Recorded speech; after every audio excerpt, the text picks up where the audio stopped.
has been raised, how exactly are we planning to afford getting to Thailand? Well, on a cold day like this, brainstorming seems super inevitable. So let's go inside and I'll tell you all about it. So the number one question we have gotten is how we are actually affording a trip to Thailand. Well, I'll say it this way. It's not one big thing. It's a bunch of small intentional ones. We live on a farm, so we figured we'll start at home. We'll use what we already have available to us. So let's talk about income streams. It's easy to say that we could rely on my husband's income just off the farm. However, we have a lot of expenses here at home as well, and I want him to be able to just focus on that and only that. So we came up with a few different income streams that we could use and put towards our trip to Thailand. Just a few income streams that we have already put together and have used in the past, but haven't actually used those funds towards anything intentional. So let's start there. Honeybees.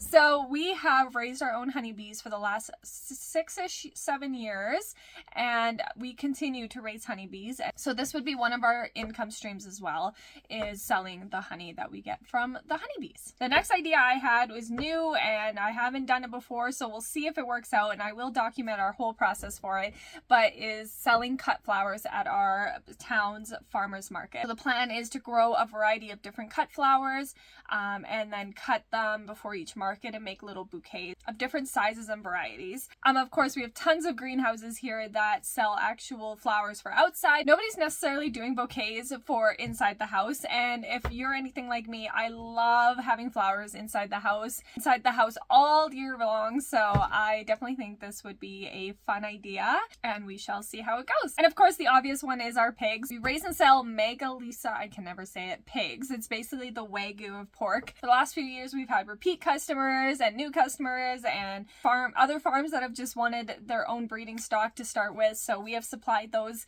to them, and I can't say enough about the amazing quality of this pig breed. I definitely recommend getting into pigs if you are just starting out on a farm and wondering what kind of livestock to start with. Of course, do your research, but these pigs have been absolutely fantastic, and I am sad when we do leave to Thailand that we do have to sell off everything we have, but hopefully in the future, when we decide if we're going to do this every year, every other year, or maybe we'll never do this again, that we'll get some pigs like this back. I would absolutely love to do it again. And on top of all those ideas, I am a commercial painter by trade, so there is always some odd jobs that I can do around here that I can make a quick buck. Sometimes I'll take jobs before I even go on a trip to just like the next province over to visit some family and stuff like that. I'll just take a quick job, and there's some immediate income that I can use towards that trip. So directly out of the farm funds, so we are going to kind of implement that income stream as well. And of course, I run a Scentsy business. As you can see, I am a lead consultant at this point, but my team continues to grow, which I am so thankful for. Hopefully I get to the star consultant very quick. However, I have decided that every month I'm going to take my Scentsy pay and put it towards our Thailand funds. We're also doing things like selling things that we don't necessarily use on the farm anymore. Like here, I'm just cleaning up some old rims that we can quickly sell and put that money towards our Thailand funds as well. And I'm sure there's going to be a few more ideas that come along the way, and I'll definitely keep you guys updated and document all of those ideas. But so far, that's what we've got.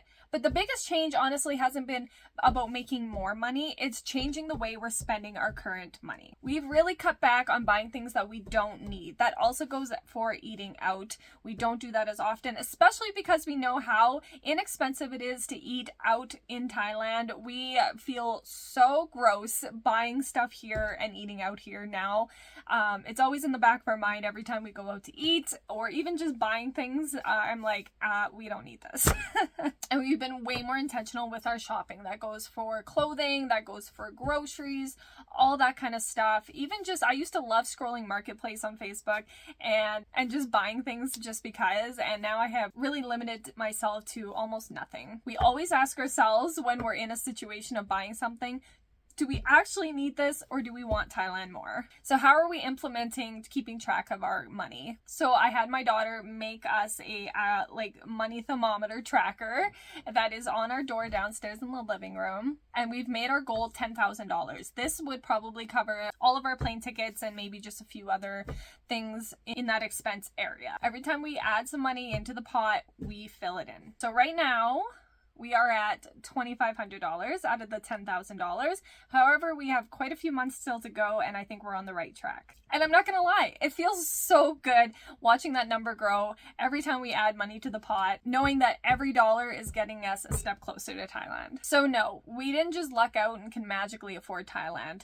We're building it day by day, dollar by dollar. And truly, that makes the trip so much more worth it. So if you've been waiting for the right time to start, to make your dreams happen, this is your sign to start. We're not rich, we're just really, really determined. So if you want to see if we've actually made it to Thailand, come along on our journey. I'll be sharing the income streams, the wins, the setbacks, and everything in between. I'll see you in the next video.